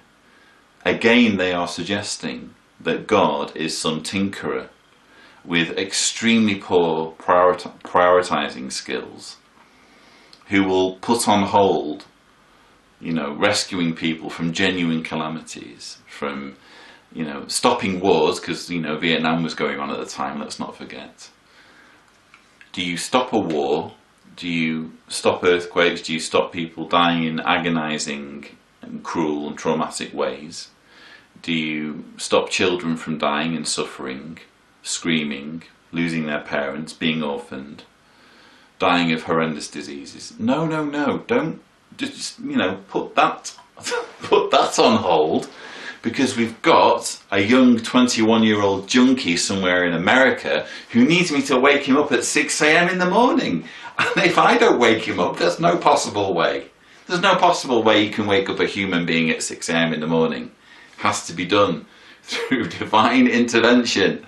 So let's just put all of that saving the world and, ending evil and ending suffering to one side, because we need to wake up this 21-year-old junkie at 6 a.m. so that he can realise that I want him to go to this particular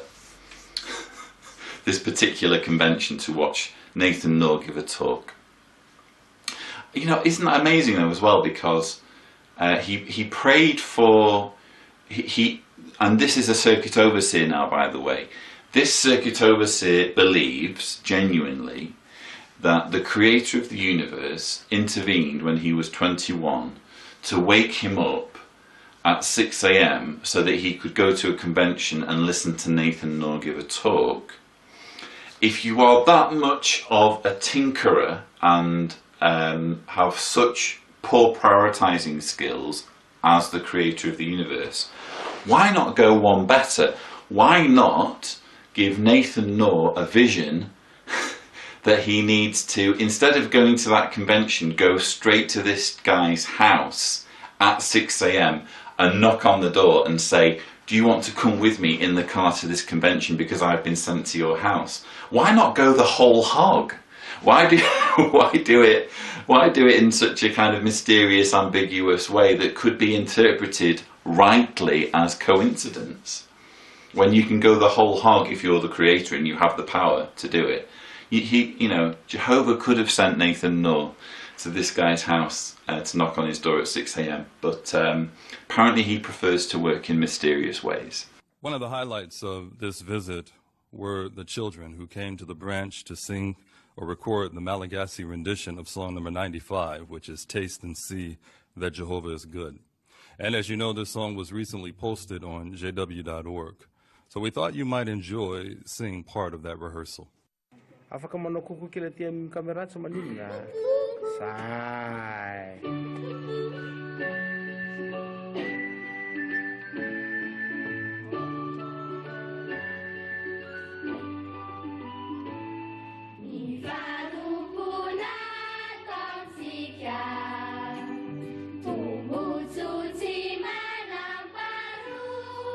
Cik cik.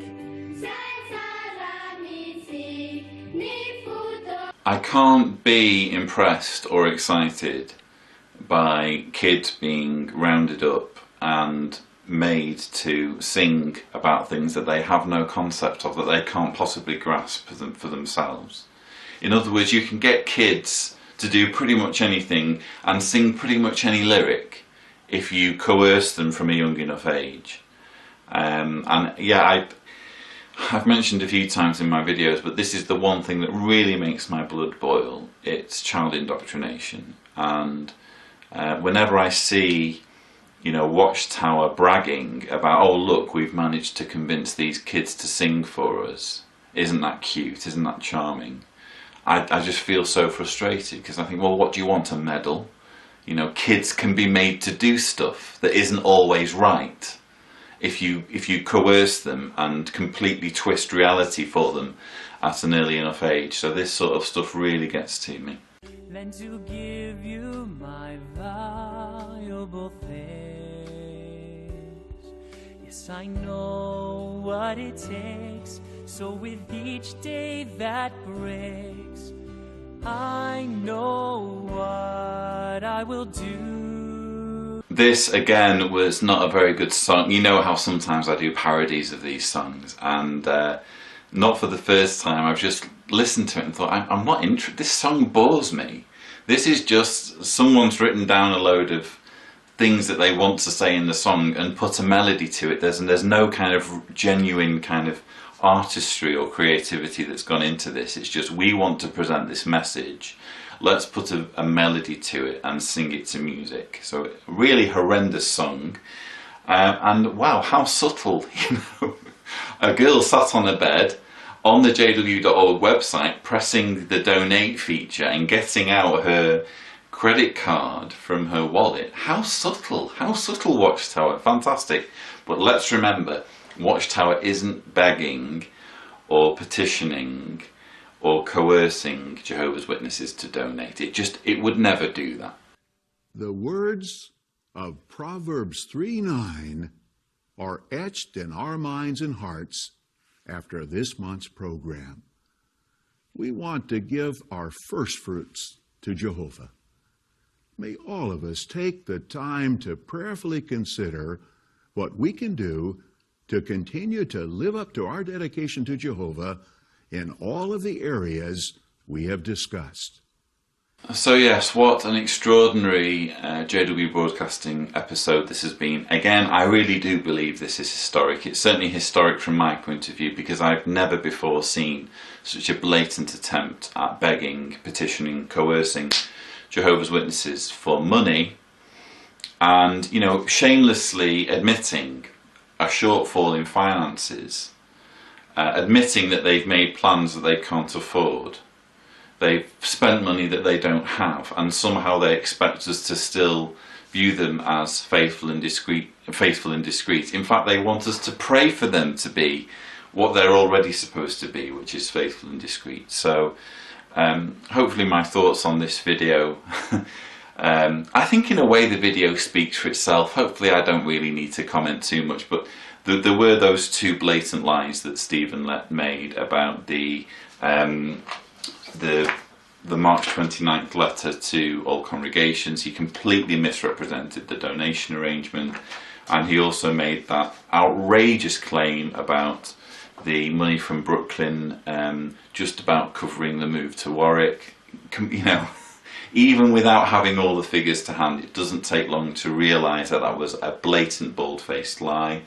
But in a way, the fact that Stephen Lett and the governing body are desperate enough to resort to these kind of measures, in a way that's a good thing. It's something I draw a little bit of comfort from, because I don't know, it makes it feel possible that I could see, you know, quite serious things, quite serious events before Watchtower within my lifetime. I don't want to put anyone's hopes up, I don't want to make predictions, but I personally feel quite positive when I see the organisation change or go in this direction, which is just so completely such a huge change from the organisation I'm used to. So I hope you've enjoyed this video. I'm going to leave you with a montage, but before I do, I just want to apologise if I'm not going to be as available over the next few weeks and months. As I mentioned at the beginning of the video, I'm going to be working on my book. That has to take priority for me at the moment. So I am going to be less prolific, shall we say, with doing articles and videos over the next few weeks and months, but I will do my very best. I'll do my darndest. I can't see, I'm starting to doubt whether I'll be able to keep up with these JW Broadcasting episodes, but I do view it as important. And even if I only make one video every month, I think it should be a response to this, because it's very powerful propaganda, and it just needs some kind of objectivity, being superimposed onto it. So I'll do my best with that, and I hope you have found this information useful. I'm going to leave you with a montage about televangelists, and thank you for watching. Sometimes we may feel a little shy to talk about the financial needs of the organization. That is understandable, because we in no way want to be categorized with other organizations, religious and otherwise, that coerce their supporters to donate. We're not just going to offer the Lord that which cost us nothing. Amen? Because it's glorious to do all of this, but we're going to say, Lord, we're not going to walk out of this building before we leave a blessing behind. We're going to leave an offering. This is His ministry. In fact, I have a feeling that somebody watching me right now, I have a feeling that somebody that wants a credit card debt wiped out, that if you'll use your faith as you sow the 1,000 on a credit card, as you use your faith, God's going to wipe out your credit card indebtedness. It is done. Because all of us have the privilege to donate funds, we would like to let you know something about our current situation. You've been a part of getting Creflo Dollar Ministries to distant lands to share the truth of the gospel. Year after year, you've helped awaken people to God's love, making a way for them to hear, understand, and apply God's grace to their lives day by day. That is God penetrating your heart. It's burning on the inside of you, and you need to make a vow of faith of $1,000. Oh, Bob, couldn't you say 25? No! You can't make a $1,000 vow of faith. I'm saying in faith. So we got people that don't have, teenagers that have hardly nothing going for them. Got enough faith to make a $1,000 vow and send a little $5 here and $10 there. You can respond as your heart impels you. A prominent Houston pastor is now apologizing to those who believe he went too far. That bishop asked members of his church for money to replace the blades on the church's helicopter. So I'm asking you tonight to give an offering of significance. This ministry is His. If you're able to give 100, you should give 100. If you're able to give 1,000, you should give 1,000. If you're able to give 150,000, we need $150,000. Did you know that if you want to feed 5,000 people under normal circumstances, you don't need a multiplication of the fishes and the loaves? What you need is money. We have looked forward to this next fiscal year and projected the expenditures for all of the theocratic initiatives we are scheduling. In doing the math, we found that the amount of money flowing out will be much greater than the amount of money that we have coming in at this time. Here is Charles from New Brighton, $1,000, and he is joining our family for the very first time. Every gift you've given, every sacrifice you've made is eternally connected to change in the lives of people. Millions of people, in fact, who have attended churches, conferences, and crusades where Creflo Dollar Ministries has visited throughout the years. I mean right now. I mean right now, not tomorrow. That's part of your problem. God's already spoken a word to you and told you to do it. You need to do it right now. It's a newsletter from Bishop Hilliard sent to some members of New Light. It tells a flock the church would like to raise $50,000 to replace the blades on the church's helicopter. The letter goes on to tell those who donate $52 each will receive a blessing from God. The letter from Hilliard indicates if you donate, they could receive the transportation mode or vehicle of their choice from God. That blessing would arrive in either 52 days or 52 weeks. He wanted to make you aware of the financial needs in the world field. And we are confident that with this knowledge, your appreciative hearts will move you to do what you can to support the work at hand. Giving to God is a part of our worship, and we should worship God with our gifts. The plane's 30 years old, and this is nothing that it's not like a car where you can pull over on the side when something goes wrong.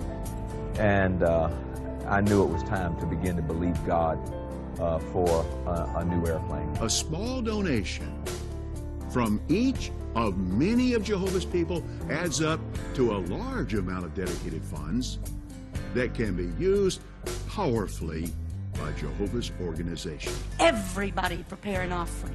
I think everybody in the room right now should be turning and busy and moving. If you got to get to your billfold first, do not. This is not intermission. This is not go talk to people, but get an offering. Come on, everybody should be moving. I mean, you should be as excited about this as you are when a hot song is on. Say, this is worship. Say it again, kids. Say, this is worship. Say it again. This is worship. That's right. Giving is worship. You can't see what's not seen until you let go of what is seen. And I'm talking about your money, because your money is you. It's your blood. It's your sweat, your tears. It's driving down the freeways. It's going to work. It's believing. It's you. And letting go of it makes room for the new. Lot's wife didn't want to go on, and that was the end of it. Yes, we can honor Jehovah with our valuable things, including the financial support of true worship. Let me tell you, this $1,000 seed is breaking the shackles. It's breaking the shackles. It's breaking the chains. And to me, a $1,000 seed is proof that you have conquered greed. But the work of the ministry must go on. We have offices on multiple continents, and our ministry stretches across television, personal appearances, and meeting the needs of people all over the world. So a plane is a vital part of the mission of our ministry. Our current ministry plane is no longer usable. We need your help. And I ask all of our partners globally to get on board with Project G650. We are believing for 200,000 people to give contributions of $300 or more to make this a reality. If all of our existing partners were to sow $300 each from all over the world, we'd be able to acquire this jet in a very, very short period of time.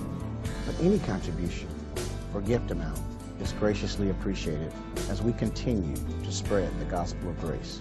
We want to give our first fruits to Jehovah. May all of us take the time to prayerfully consider what we can do to continue to live up to our dedication to Jehovah in all of the areas we have discussed.